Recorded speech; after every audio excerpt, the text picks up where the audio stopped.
The Wealthy Vegetarian, The Irony of a Parsimonious Lifestyle, written by Ewing Ritchie, narrated by Jane Weatherstone. Perhaps in the back of our minds we already understand, without all the science I've discussed, that something terribly wrong is happening. Our sustenance now comes from misery. We know that if someone offers to show us a film on how our meat is produced, it will be a horror film. We perhaps know more than we care to admit, keeping it down in the dark places of our memory, disavowed. When we eat factory-farmed meat, we live, literally, on tortured flesh. Increasingly, that tortured flesh is becoming our own. Jonathan Safran Foer, Eating Animals. The Wealthy Vegetarian. Perhaps one of the most remarkable cases of success in life is the following, as described by Mr. Napier of Merchiston in a paper in Fraser's magazine. He says, "After the reading of my paper on the Vegetarian Corps for Intemperance before the Bristol meeting of the British Association in 1875, I was addressed by an elderly gentleman and his wife, who said my views were strictly in accordance with theirs. After some conversation, we adjourned to his hotel, where he hospitably entertained me and gave me a narrative of his life, with permission to publish it in the interest of the good cause, suppressing his name and abode, as he said he was particularly shy and retired in his habits, and had a great objection to see his name in print. He was born in the north of England in 1811, but although his hair was grey, he otherwise appeared better preserved by 15 years than most persons of his age. His father was a minister of religion, and he was the eldest of 12 children. He was of ancient and distinguished lineage, but his father never having had more than £300 a year, he was obliged to send his children out early into the world, and so at 14 he was put into a house of business in a great northern town. For the first 3 years he had nothing but his board with one of the senior clerks, but at the end of that time he got as much dry bread and water for his lunch as he could take, and 10 shillings a week to board and lodge himself. He accidentally obtained some works on vegetarianism, and was resolved to put in practice what he had read, as otherwise he found he could not support and clothe himself decently. I will give now his own words as nearly as I can recollect. I was 17 years of age then, 5 feet 8 inches high, and strongly built. I had but 10 shillings a week for everything. How should I best lay it out? The senior clerk took me as a lodger at 18 pence a week, for one good room. There was a bedstead in it, but no bedding or other furniture. I was resolved to do what best I could, and owe no man anything. Some canvas coverings, which my good mother had put round my packages, served me to make a mattress when filled with hay. For the first 8 weeks I slept in my oldest clothes on this mattress. My diet was ample and nourishing, but very cheap.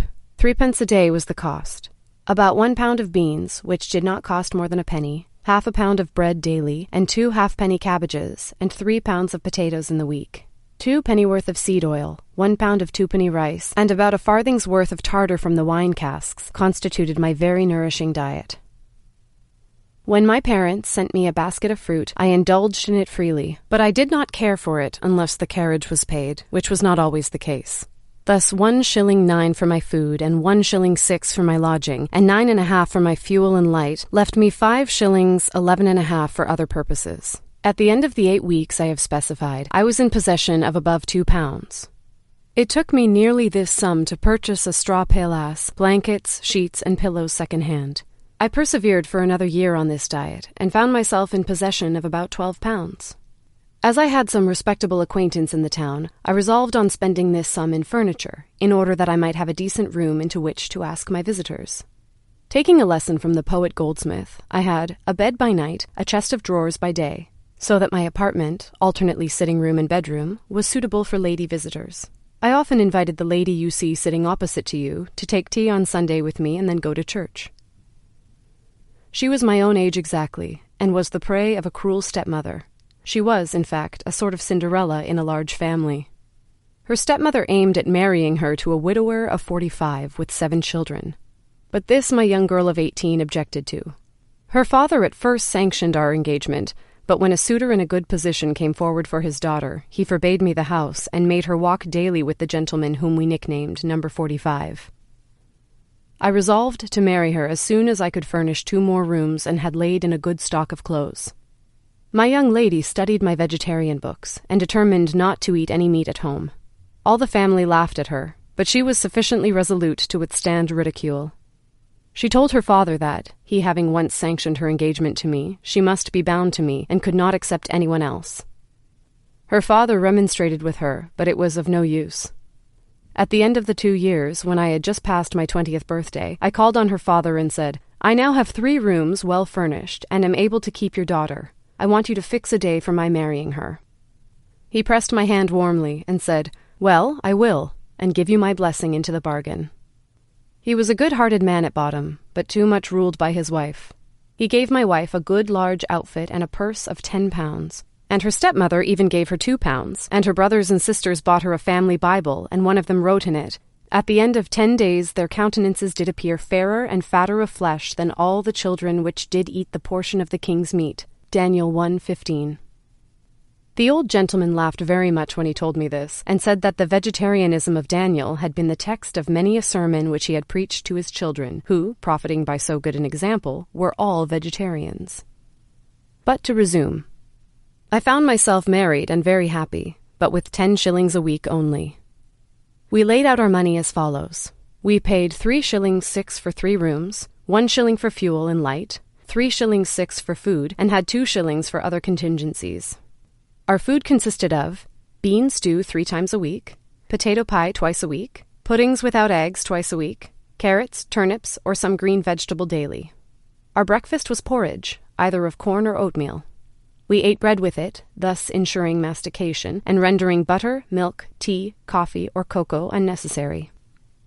We sometimes took tea in the evening, but oftener cold water. We formed the acquaintance of a fruit merchant who, though laughing at our vegetarianism, often sent us baskets of fruit. I was married in December, and in the following November my wife had a son. In a few days the wife of the head of the firm paid us a visit, and the next day I was informed that my salary was to be raised to 18 shillings a week. I was before this in great difficulty what to do, as I did not much like my wife being the sole nurse of her child. Before this she had attended to all our wants. I now took an Irish servant girl, who was willing to be a vegetarian and receive 6 pennies a week in wages for the first year.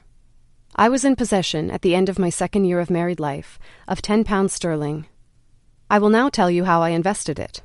Our firm was both speculative and manufacturing, and employed some 100 workmen who purchased the tools they required at rather high prices in the town. Ascertaining that the tools might be had cheaper at Birmingham and Sheffield, I went myself and laid in a small stock, which I sold within a week to the workmen at 18% profit, but still full 10% under what they were in the habit of paying. Being offered a month's credit, I received a consignment of tools from Birmingham and Sheffield.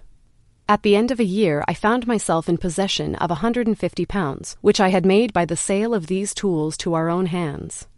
My wife kept my books, and this little business necessitated the hiring of another room. But in other respects, this great increase of income did not induce us to enlarge our expenses. A foreman lost his hand through an accident and was incapacitated for work. I made him my traveller, to call at other workshops and sell tools to workmen. The firms at Birmingham and Sheffield had confidence in me. I obtained credit more largely. I engaged a warehouse and a clerk. At the end of my 4th year of marriage, I was in possession of £1,500 by the sale of these tools. I now thought of a bold project, since I was a capitalist. I went to the head of our firm and I said, "My wife is carrying on a business which seems likely to produce us £1,500 a year clear profit. I have no wish to leave your service, but I shall certainly do so unless my salary is raised to £250 a year." This sum being agreed on, I was contented for the present. We now kept 2 servants and lived in 2 floors over our warehouse and had 2 children. I had been married about 6 years and had 3 children, continued the old vegetarian, when my warehouse and all my furniture were totally destroyed by fire. Fortunately, they were insured for about £5,000. As this was another crisis in my career, I went to the firm and said, "I now know about as much of my business as I can learn and have a large connection. I am offering credit if I will embark my capital, £8,000, to open a business in opposition to yours. But I do not want to do this if you will only give me a liberal salary. I want £450 a year, and I will carry on my business in tools in my leisure hours as before." My terms were accepted. I was assigned a separate office, and 5 clerks were at my command. Every letter to me was now addressed Esquire. Formerly, I was only Mr., at least to the firm. I got my family arms engraved on a seal. I began to dress better.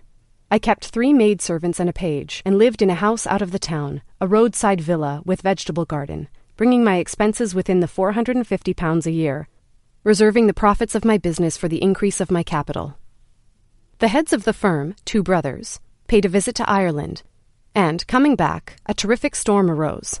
They were washed off the deck of the steamer and drowned, leaving in the firm only the junior, the son of the elder brother, a young man of 20 years of age. As his capacity was moderate and his habits not very regular, the trustees of the 2 deceased partners, of their own accord, proposed that I should receive £750 per annum, take the entire charge of the business, and stay an hour longer than hitherto.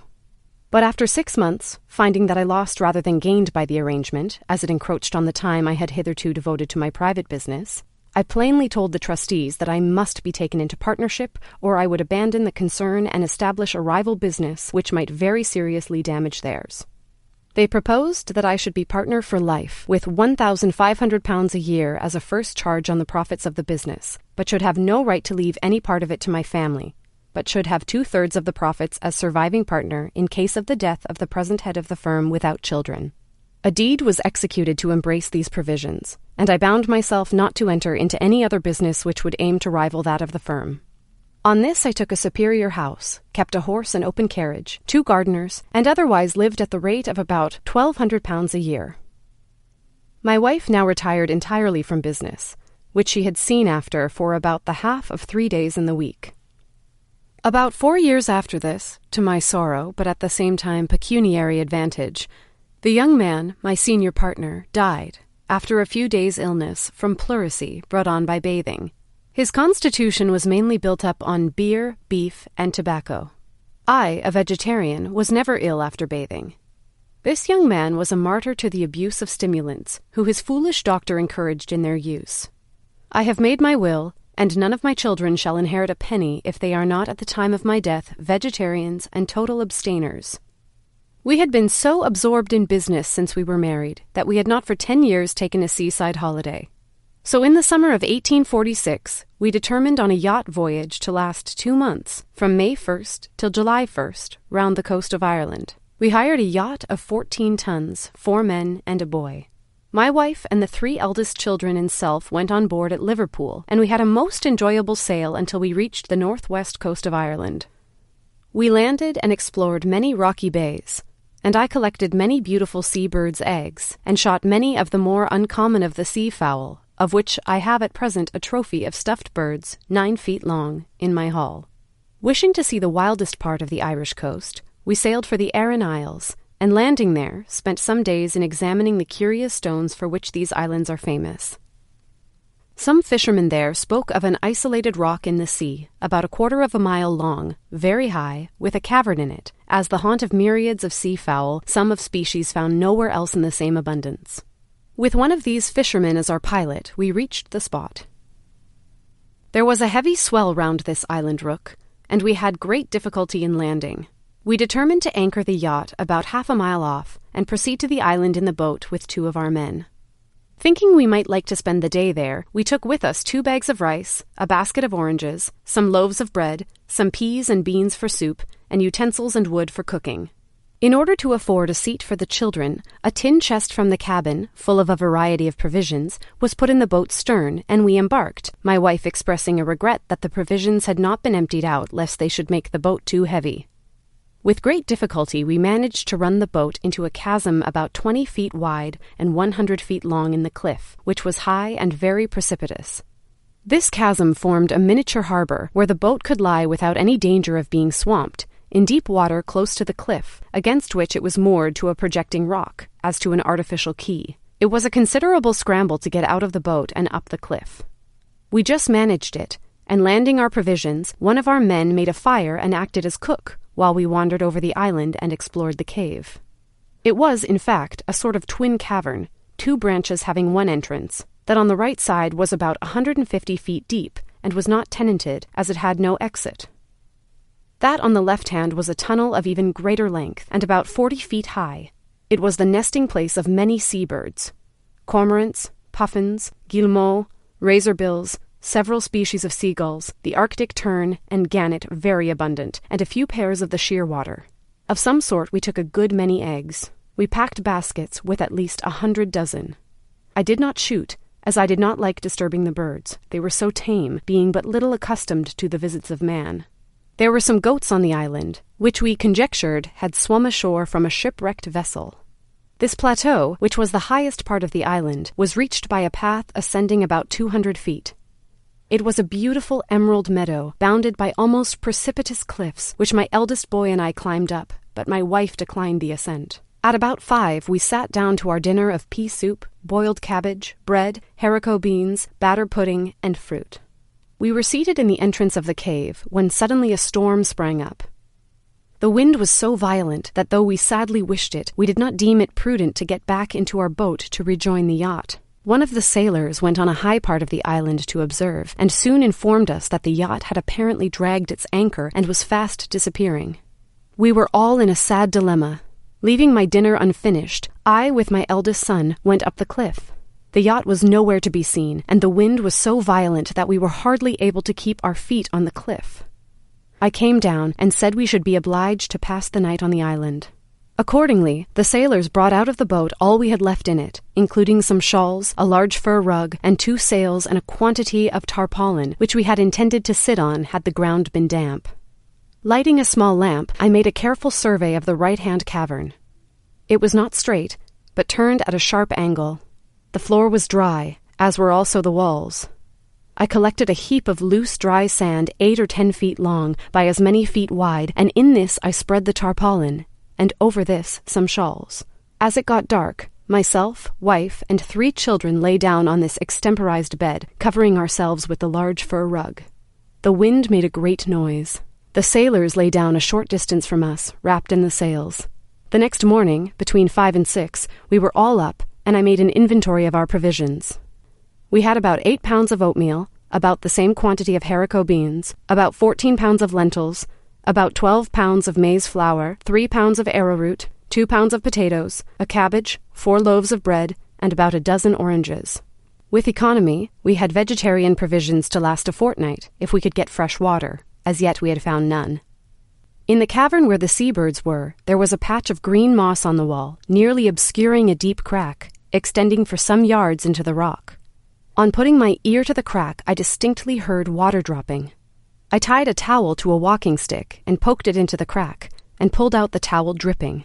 By dint of probing the rock, I increased the supply, and at last was enabled to get an oar into the crack, which, being placed obliquely, acted as a lead to the water, which now trickled down sufficiently fast to fill a tin can of a gallon capacity in about a quarter of an hour. I considered this providential. We were on this island 10 days and slept in the same manner. During the day we kept a sail on an oar attached to the boat's mast, on the highest part of the island, as a signal of distress. We saw several vessels, but they did not come near the island. At last a smack lay to and sent a boat to the island, and in about an hour we were on board the smack. On the island we adhered strictly to our vegetarian diet, substituting sea fowls' eggs for hens' eggs. The sailors killed and roasted 2 kids. The smack put us on shore at Dingle Bay, and after a month's travel in Ireland we returned home, and heard that our sailors, taking advantage of our absence, had drunk too much of the store of rum they had provided at their own expense for the voyage, and that the vessel, becoming unmanageable, had capsized, the 2 men and pilot being drowned, the boy alone escaping, and, clinging to the keel of the yacht, he was picked up a few hours after.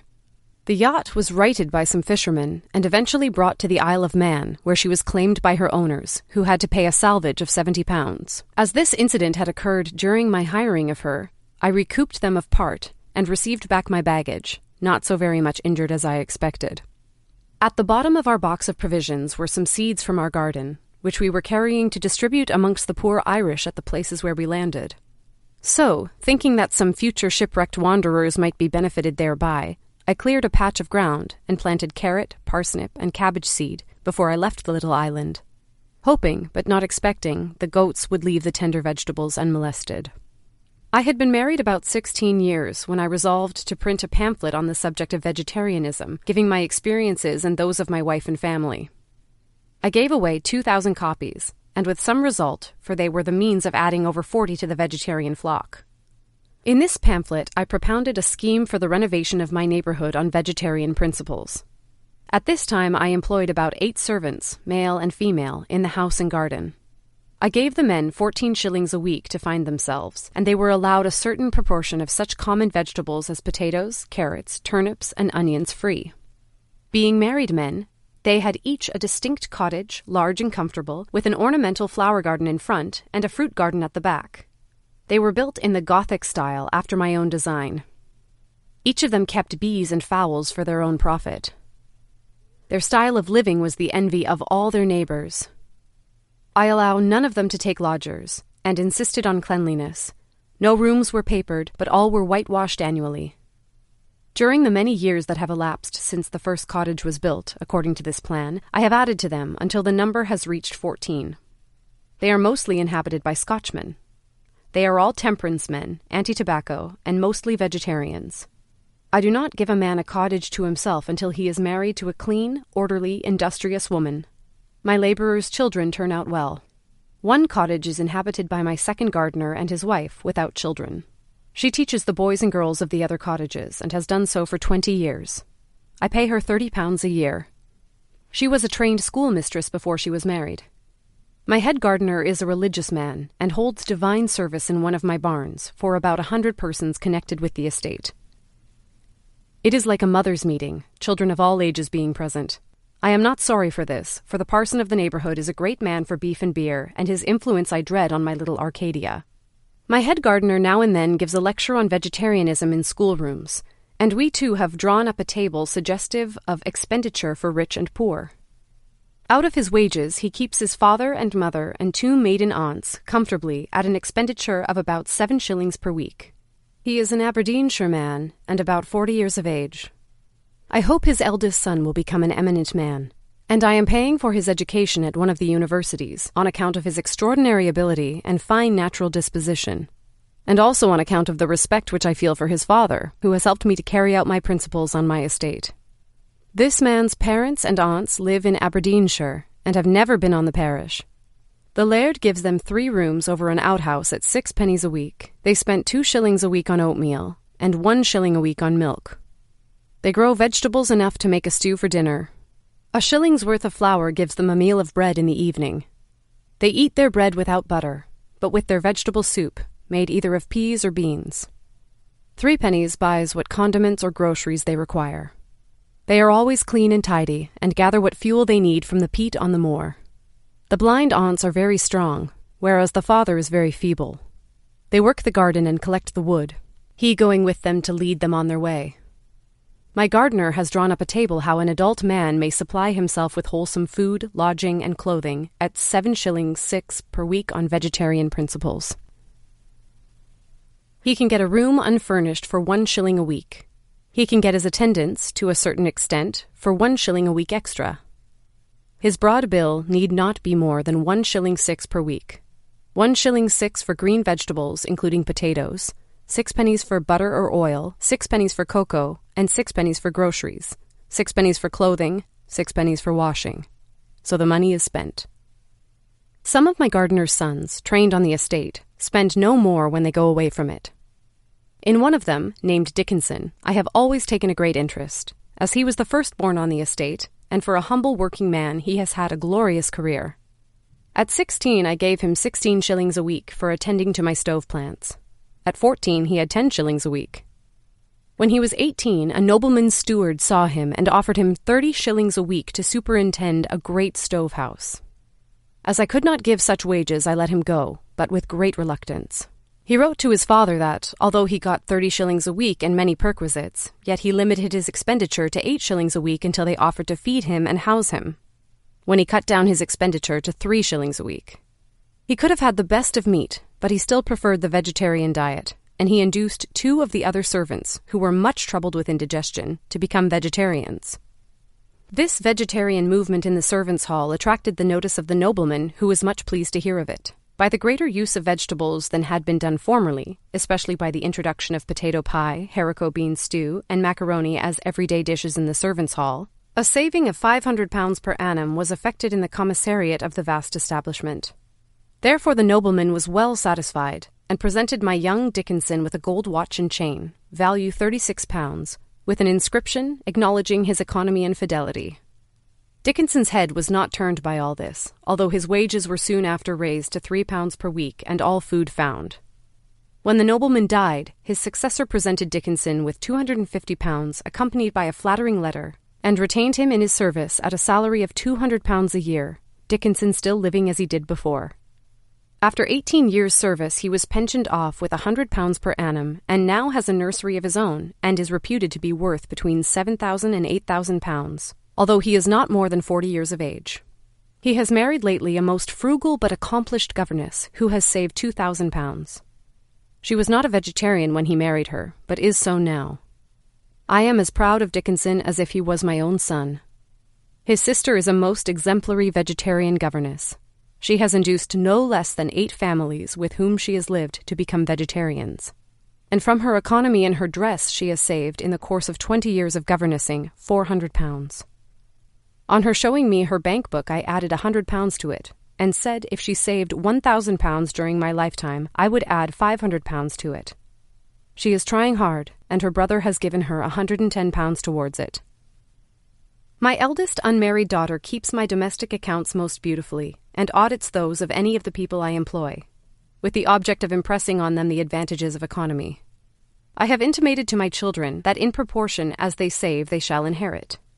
This may be an excess of paternal government in the estimation of many, but it has had a most beneficial effect. My family are so methodical and self-denying that they are said to realize some people's idea of Quakers, but I have had little intercourse with that sect. The success of my own offspring and the prosperity of my household and establishment, as you remarked to me, seem to be due to an exceptional combination of qualities and circumstances. In my wife and myself in the first instance, and secondly in those I employ, who are somewhat like myself. This is true, I will admit, but it does not militate against the great principle as laid down in the Bible, that the hand of the diligent maketh rich, that industry has its sure reward, and that those who honor their parents shall receive blessing. I have done more for my parents than all my brothers and sisters united, and I have received more blessing than all my brothers and sisters united. Pardon my egotism. I will give you a few facts of vegetarians in our country. A squire and magistrate with £2,000 a year used to spend £1,500 as a flesh-eater. He now spends £1,150 and is more comfortable as a vegetarian. A barrister, whose doctor assured him that he should take 3 meals of meat and a bottle of wine daily for his health's sake, now finds that by a vegetarian and temperance diet his expenses are reduced more than 1/2, his health is better, and there is a corresponding increase of vigor and power of sustaining labor such as he never before knew.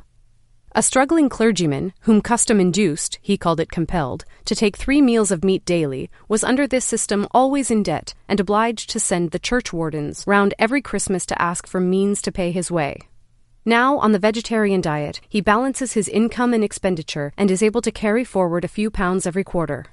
I believe, from more than 40 years' experience of the vegetarian diet, that were it generally adopted, 9/10 of the pauperism and crime would disappear, that England would be able to supply herself with all the homegrown corn she requires, and that the national debt, if deemed desirable, could be paid off in 30 years. I corresponded regularly with my parents, and they, hearing I was getting into comfortable circumstances, would frequently write me complaints of poverty. To these I responded by remittances of money, and at this time wrote to my father, saying I would allow him £25 a year and my mother a similar amount. I visited my father about once in 2 years, but always took a lodging and took my meals apart from him, for he was an inveterate smoker and a great beer drinker, and filled his snuff-box 3 times weekly. I once made a random calculation that he had wasted £1,500 on stimulants in his life. These reflections prevented me from being more liberal to him. If I had given him £100 a year, I only know he would have spent more on cigars. He would have bought wine at 6 shillings a bottle, and perhaps have increased his consumption of snuff. On getting a legacy of £75 once, £40 went to pay his publican's bill.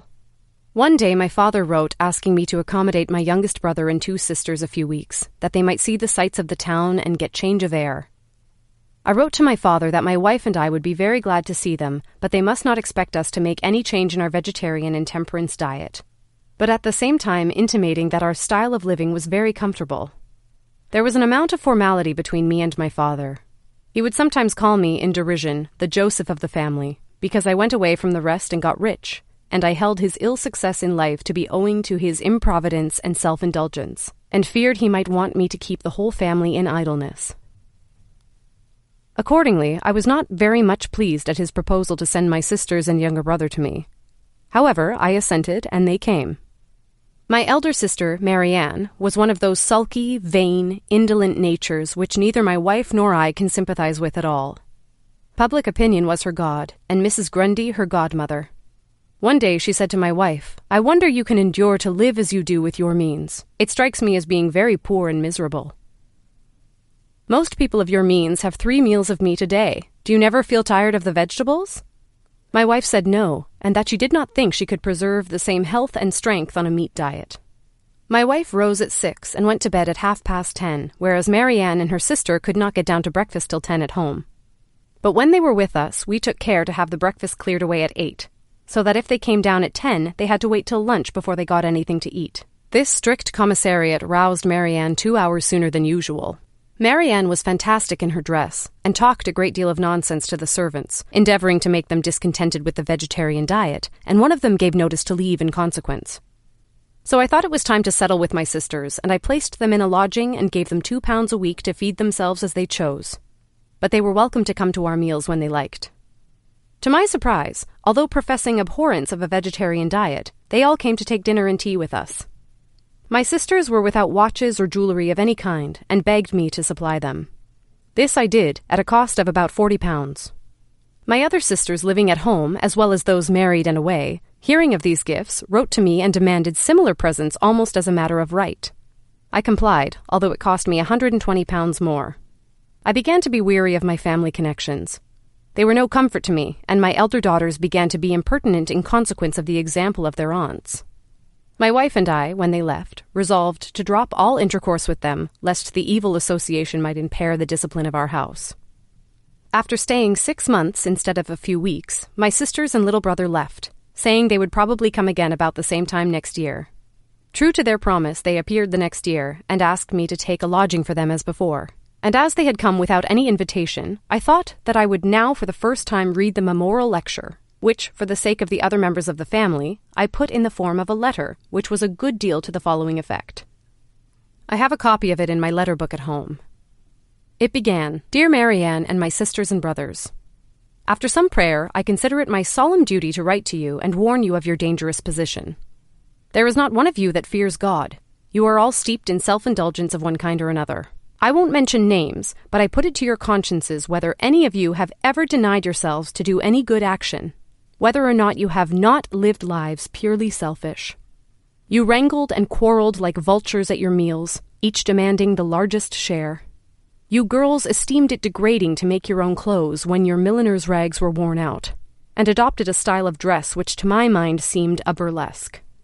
You were at good schools, but you were too indolent to make good use of them, and your brothers have spent a small fortune on stimulants. Your marriages have all been contemptible. Finally, let me say I have no respect for any of you, but as I fear God, I will not see you want. Those of you married and single who will become vegetarians and renounce stimulants, I will endeavor to assist in life, provided you bring up your children as vegetarians. But I shall renounce all connection with those relatives who do not in 6 months become vegetarians. I feel impelled to do so by a sense of duty." I had this letter printed and sent a copy to all my brothers and sisters. Most of them replied and said they would consider the proposal. Of my numerous brothers and sisters, none were at this time in prosperous circumstances, and yet they had all had a much better chance than I. More money had been spent on their education, and all of them had some legacies left them by an uncle, who left me nothing, as I was supposed to be separated from the rest. After spending about £15,000 in endeavoring to benefit my brothers and sisters and their children, I have determined to spend no more money on them, as they are incorrigibly self-indulgent, reckless, and vainglorious, but keep all my money for my own offspring and those whom I can morally respect. Do you not think I am right, Mr. Napier? I will now tell you the state of my family. They are all healthy and well-formed, luxuriant in hair, sound in teeth, and much better proportioned in feature and figure than usual. I confess, sir, that I take no small pleasure in my family. Even my married children do nothing of importance without consulting me. I share my income liberally with them. But they, with commendable prudence, live plainly and economically and save much. Some are better at it than others, but I cannot complain of any of them. They are liberal too. My grown-up sons spend 1/10 of their incomes on moral and religious purposes. I do not devote much time to business now, not more than 3 hours daily. Literary, scientific, and other intellectual pursuits fill up the rest of my time. The vegetarian's wife described their mansion in the country as containing 30 rooms, among which is a fine picture gallery 90 feet long. About 20 conservatories and 30 gardeners are attached to the house. By the sale of early fruits and vegetables and the rearing of certain orchids, the great expense of this wholesale gardening is reduced to about £1,000 a year, which her husband does not wish this hobby to exceed. He grows grapes throughout the greater part of the year, and pineapples also, so that the dessert fruit on his table is scarcely to be surpassed. His entire living expenses do not exceed £3,000 a year, although his income is something like 6 times that amount. Sometimes he will spend £3,000 a year in relieving distress, as he did at the time of the cotton famine. His wife said he is so shy and reserved with people in general that he avoids society. But rich people are sought after, and he sometimes receives 1,000 begging letters in the year. He thought his life ought to be written, and added as an appendix to Mr. Smile's Self-Help, and so I have sent this sketch of it for publication. Vegetarianism has been a stepping stone to wealth in more than one instance. Undoubtedly, Franklin's vegetarianism was useful to him in a pecuniary as well as in a moral point of view. He writes, "When about 16 years of age, I happened to meet with a book written by one Trison recommending a vegetable diet. I determined to go into it. My brother, being unmarried, did not keep home, but boarded himself and his apprentices in another family. My refusing to eat flesh occasioned an inconvenience, and I was frequently chid for my singularity. I made myself acquainted with Trison's manner of preparing some of his dishes, such as boiling potatoes or rice, making pastry, puddings, and a few others, and then proposed to my brother that if he would give me weekly half the money he paid for my board, I would board myself. He instantly agreed to it, and I presently found that I could save half what he paid me. This was an additional fund for the buying of books, but I had another advantage in it. My brother and the rest going from the printing house to their meals, I remained there alone, and dispatching presently my light repast, which was often no more than a biscuit or a slice of bread, a handful of raisins, or a tart from the pastry cook's and a glass of water, had the rest of the time till their return for study, in which I made the greater progress from that greater clearness of head and quicker apprehension which generally attend temperance in eating and drinking.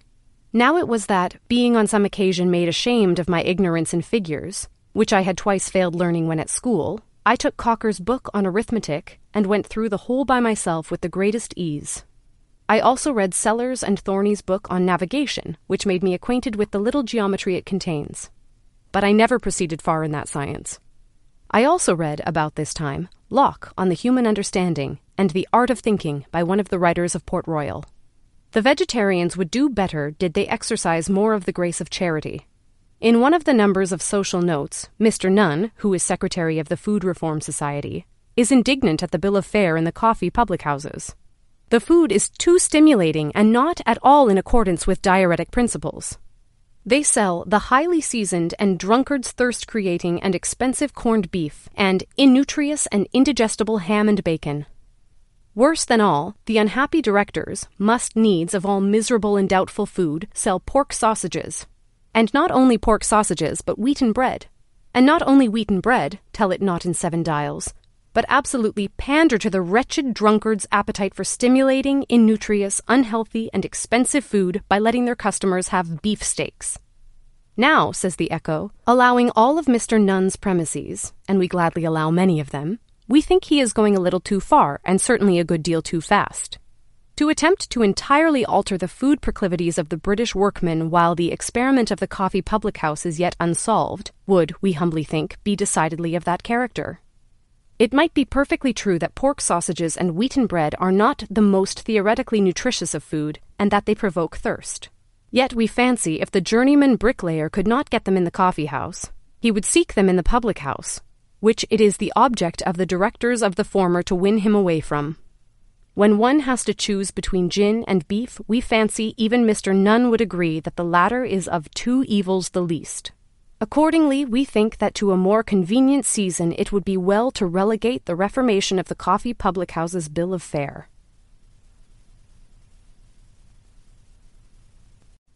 The wealthy teetotaler. Vegetarianism has made many people rich, but much more money has been made by men who have given up the practice of drinking beer or wine or spirits and have profitably invested the money which would have otherwise been spent at the public house. In every town and city and village in the land, there are men who, by their temperance, have thus raised themselves into a condition of comparative wealth and independence.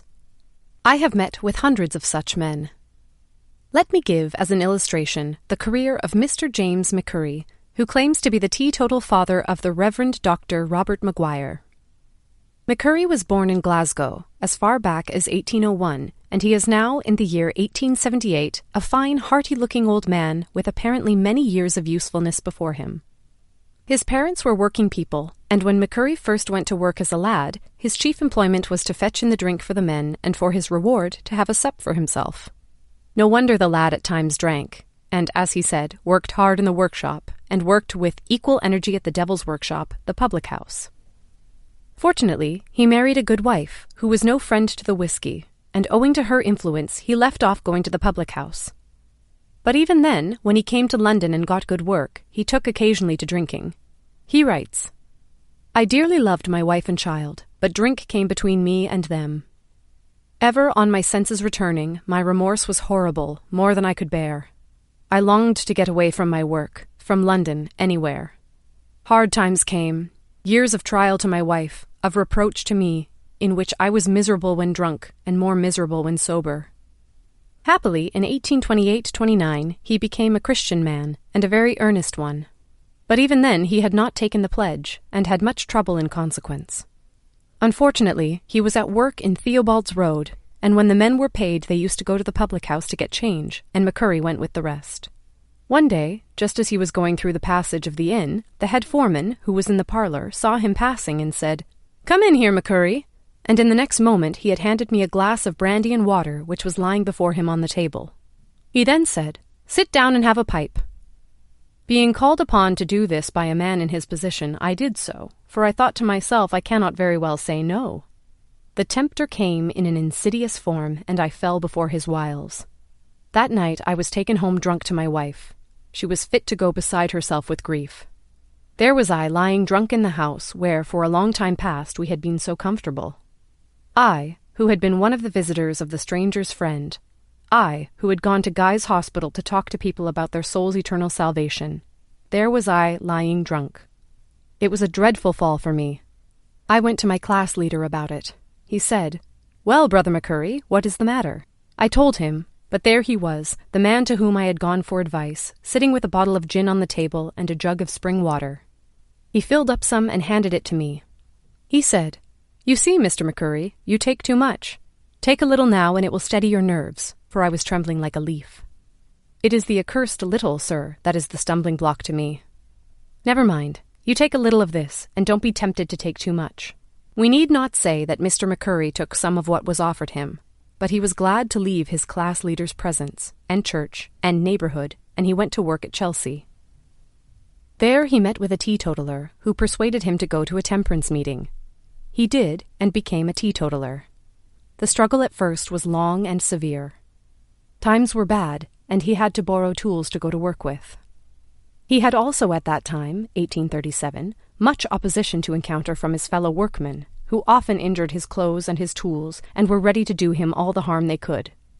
At length he borrowed a sovereign, and commenced selling coke in the streets till better days came round, and in a little while he commenced his career as a master builder. It is thus he writes in his interesting autobiography, "There is a very noble verse of my countryman, Robert Burns, which I have ever heard with admiration. To catch Dame Fortune's golden smile, assiduous wait upon her, and gather gear by every wile, that's justified by honour. Not for to hide it in a hedge, nor for a train attendant, but for the glorious privilege of being independent." That motive seems to me to be right for both worlds. Honest independence leads to true Christian manliness. At that time, Buckingham Palace was under repairs. McCurry writes, "I was one of those employed on this important structure. I very frequently used to be working for the Baroness Burdett Coutts, Lord Paget, and others in the same rank of life. When I was at work one Saturday, someone came in and said that Her Majesty was expected home, and that the apartments which she occupied must be finished by a certain time that was named. And, in order to get them done by the appointed time, my employer, a Mr. Evans, said I must work all Sunday. I said, I will not work at all on Sunday, though I am prepared to work till midnight every other day to get the work done, or I am willing to come at 2 o'clock in the morning on Monday and work till it is finished. He said, You are not a loyal subject. Yes, I am, and if anybody were to tell me the palace was on fire and Her Majesty inside, I would risk my life to save her. But I won't risk my soul for the sake of working on Sundays. The consequence of all this was that I got my discharge, and from that moment I began to get on my own account. This was one of God's blessings in disguise. When I came home, my wife said, Never mind about it, and we kneeled down and prayed, and we opened the hymn book at the very hymn where it says, Ye fearful saints, fresh courage take, the clouds ye so much dread are big with mercy and shall break in blessings on your head. I was really encouraged by this. It seemed like the omen of mercy and goodness, which has ever since followed me in my path through life. When I left working at Her Majesty's palace, I, under the circumstances mentioned, had arrived at a turning point in my worldly fortunes. Shakespeare has said that there is a tide in the affairs of men, which taken at the flood leads on to fortune. And I believe the tide of my fortunes came at this time, and through the blessing of God it was taken at the flood. If it has not led me on to fortune, it has at least led me to a position of comfort and respectability, which at one period of my life I would have deemed it impossible for me, by any amount of diligence, to attain. I was without work and without friends, though thanks to teetotalism I had a little money deposited in a place where I could easily get it, the savings bank at Chelsea. It was in the year 1849 that I went to see Mr. Thomas Cubitt, whom I desire to mention with gratitude and respect. I told him my circumstances, and that I wanted to build a house. Well, he said, take a piece of ground for 6 houses. I am frightened to go too far at first, I replied. Very well, he said. There is nothing like making sure steps. You are our temperance man, he added. I remember you well. This was the commencement of my rise in the world above position of a common journeyman. Mr. Cubitt offered me bricks upon credit, sufficient to get the roof on if I could find money for the rest. I had £65 of my own, the savings of 3 years' teetotalism, and to work I went, and soon got the skeleton of the house up, on the piece of ground he granted in Wellington Street, Pimlico. Although I used to rise with the lark, I was nevertheless at a teetotal meeting every night, while on Sunday I was lecturing all day long. I would not give up my temperance work for any man or anything. My son and myself used to get up at 4 o'clock in the morning and make up a batch of mortar, so as to be able to set the labourers to work when they came. We had 2 labourers to assist us, and now and then I took on a man, just to give him a little help to bide over the hard time immediately succeeding his signing the pledge. At times I used to go away, and perhaps my son with me, to another job, which would bring in a little money. When I got the roof on, I was in a terrible fix. I had spent all my money, and though Mr. Cubitt was ready to give me all I wanted, yet I did not know him as I do now. I got into very low spirits, but as, in leaving Her Majesty's palace, I had made that a matter of prayer, so also did I do with this. My wife also prayed, and thus the matter was left apparently no better than before. One day I went down to my work as usual, and on looking up the street, which was then beginning to form, I saw Mr. Robert Alsop coming along, the very man who brought 2 policemen to take me in charge for holding meetings at the White Stiles, Chelsea. He did this partly on his own account, and partly because the people sent a petition to have me removed from the spot. It may be as well to give a little account of what transpired when Mr. Alsop brought the 2 policemen. I give, he said, this man in charge. I have told him that the people about here are much offended. We cannot allow this disturbance to go on, and a letter has been sent on this subject. I therefore give him in charge. Then, I said, I give Mr. Alsop in charge, and I dare you to take me without taking him. The policemen were in a fog, likewise Mr. Alsop. Well, sir, said one of them at last, it appears Mr. McCurry knows what he is doing. We know nothing about the case, and if you force us to take this man in charge, we must take you too. Mr. Alsop considered for a little. He did not know what to do. The people and the policemen were alike awaiting his decision. If he persisted, he must be conveyed, like a culprit, along with me. And he knew well that I cared little what was done, for by this time the roads to the various station houses were getting pretty familiar. If, on the contrary, he retired from the conflict, he must do so with the ridicule of all about him. I think he chose the wisest course. He walked away amidst the derisive laughter of the crowd. This, then, was the man whom God and God alone had sent to relieve me from my embarrassment. I stood in front of the house as Mr. Alsop came by, thinking what on earth I should do, but never for a moment dreaming that he was likely to be a customer. "What will be the amount?" said Mr. Alsop, pausing in his walk and looking up at the house. I said, "When it is finished, and you have a good tenant, I will sell it to you for £380. It has a 16 feet frontage and is 26 feet deep. Who is the tenant to be?" "I will be your tenant. I will take it for 5 or 7 years. "Well, I will think of it. I will call and see thee tomorrow." As usual, I made it a matter of prayer. The reader may be sure that I kept a good lookout for my customer the next day, but did not let him see that I was at all anxious about the matter.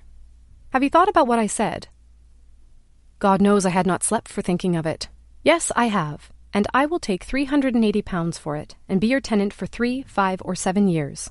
I am going to leave my present house. "I will give you £330, he said. "Very well, I will take that.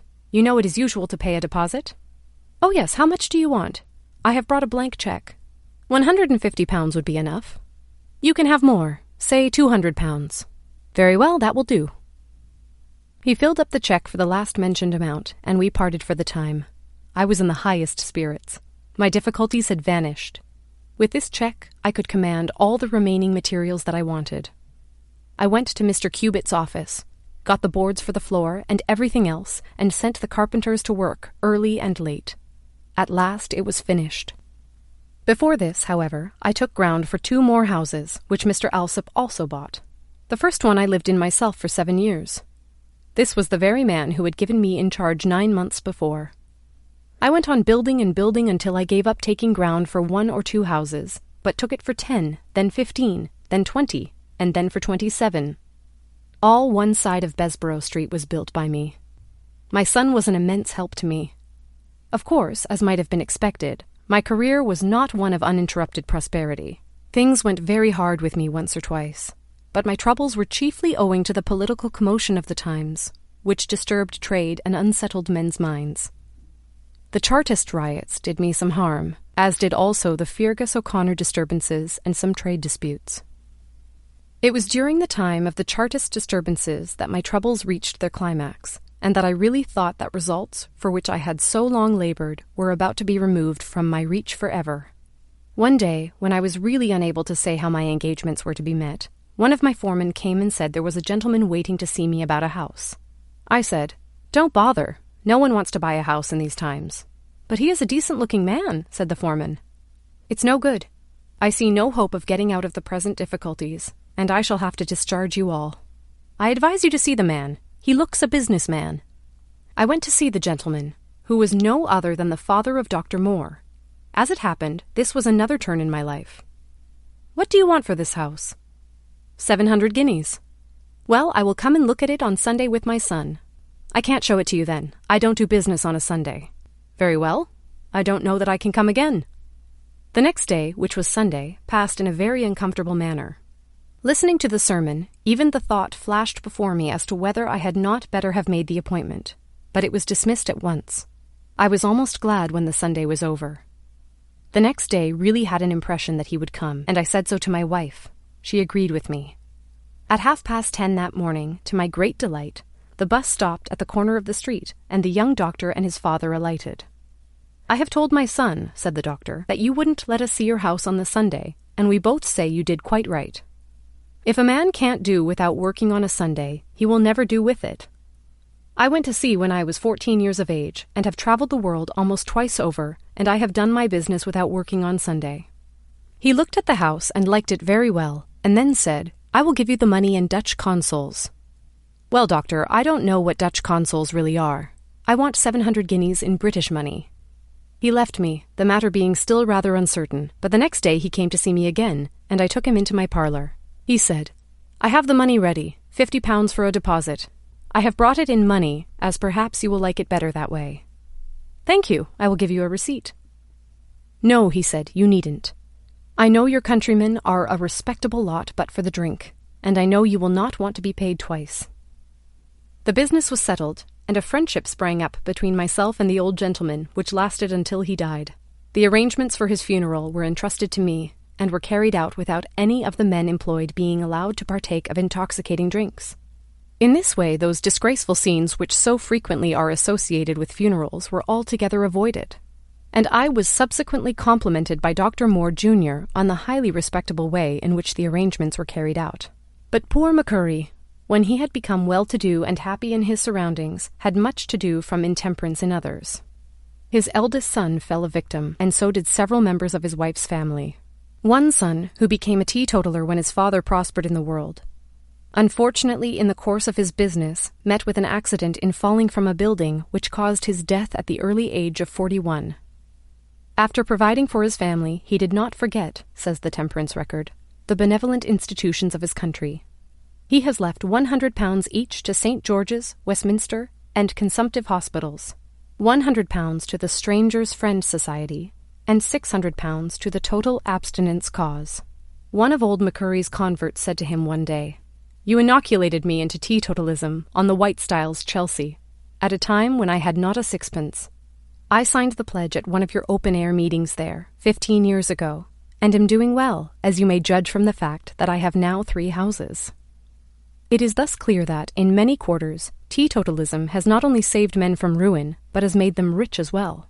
In the career of Mr. David Davies, MP, we have a remarkable illustration of this fact. He was once a navvy. He is now, 1878, a man of wealth and a member of Parliament.